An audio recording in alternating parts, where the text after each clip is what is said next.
ဒီလောက်စမ်းကျဲဆိုးရတဲ့ထွက်ပြေးမှုအစီအစဉ်မျိုးတင်တစ်ခါမှမြင်မှုပါသလားသူဟာခဲတဲ့တစ်ချောင်းကိုကောက်ကင်ပြီးနေရံပေါ်မှာတကားတစ်ချောင်းဆွဲလိုက်ပါတယ်နောက်တစ်စက္ကန့်မှာပဲသူဟာအဲ့ဒီတကားကိုတကယ်ကြီးဖွင့်ပြီးထောင်ထဲကနေအပြင်ကိုရှောက်ထွက်သွားပါတော့တယ်အဆောင်ခန်းကိုလည်းတိတ်တဆိတ်ဖြတ်ကျော်သွားခဲ့ပြီးထောင်ကနေအောင်မြင်စွာပထမဆုံးထွက်ပြေးလွတ်မြောက်သွားတဲ့အကျဉ်းသားဖြစ်လာခဲ့ပါတယ်ထောင်ဖောက်ပြီးတဲ့နောက်မက်ဝုတ်ဟာမြောက်ဝင်ရိုးစွန်းအထိအဝေးကြီးထွက်ပြေးသွားခဲ့ပေမဲ့ဒေသခံရဲတွေကသူ့ရဲ့အလိုရှိပုံမှတတိပေးချက်ကိုချက်ချင်းလက်ခံရရှိသွားပြီးသူ့ကိုဖမ်းဖို့အထူးနေနေရေးအဖွဲ့ကိုဖွဲ့စည်းလိုက်ပါတယ်ရဲချုပ်ကြီးကဒီတာဝန်ကိုဘယ်သူယူမလဲလို့မေးတဲ့အခါအားလုံးအံ့ဩသွားစေတာကခဏကိုတိတိလေးနဲ့ Ruby တယောက်ထဲသာရှိကိုတက်လာခဲ့လို့ပါပဲအကယ်၍မက်ဝုတ်ကိုပြန်ဖမ်းခေါ်လာနိုင်ရင်သူ့ကိုဒုတိယရဲချုပ်ရာထူးတိုးမြင့်ပေးမယ်လို့ရဲချုပ်ကြီးကကတိပေးလိုက်ပါတယ်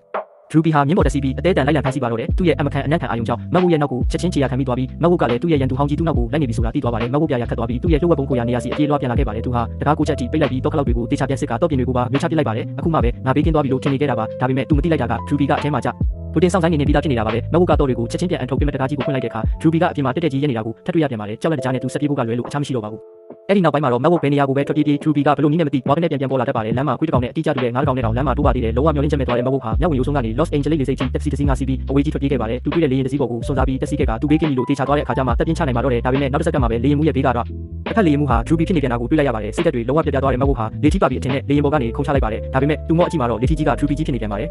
မြေပြင်ပေါ်ဆင်းသက်ပြီးတဲ့နောက်မှာလည်းသူဆက်လက်ထွက်ပြေးခဲ့ပြီးအတ္တလန်တိတ်သမုဒ္ဒရာကိုဖျက်ကျော်ကနယူးယောက်မြို့အထိရေကူးပြေးခဲ့ပါတယ်အသေးတန်ထွက်ပြေးခြင်းလို့သူဟာပလတ်စတစ်ဆာဂျာရီရုပ်ပြောင်းခွဲစိတ်ဆေးကန်းတစ်ခုကိုတွားပြီးသူ့မျက်နှာကိုပြောင်းလဲပေးဖို့ဆရာဝန်ကိုတောင်းဆိုခဲ့ပါတယ်ဒါပေမဲ့ခွဲစိတ်မှုပြီးသွားတဲ့အချိန်မှာတော့သူ့မျက်နှာက Ruby ရဲ့မျက်နှာကြီးအဖြစ်ပြောင်းလဲသွားတာကိုတွေ့လိုက်ရပါတယ်သူကသူ့ရဲ့မူလရုပ်တွင်ကိုချက်ချင်းပြန်ပြောင်းပေးဖို့အတင်းတောင်းဆိုခဲ့ပါတယ်သူမူလရုပ်ပြမရလို့ဆရာဝန်ကိုကျေးဇူးတင်စကားပြောဖို့အလုံးမှာအဲ့ဒီဆရာဝန်ရဲ့မျက်နှာကလည်း Ruby ရဲ့မျက်နှာကြီးဖြစ်နေပြန်ပါတယ်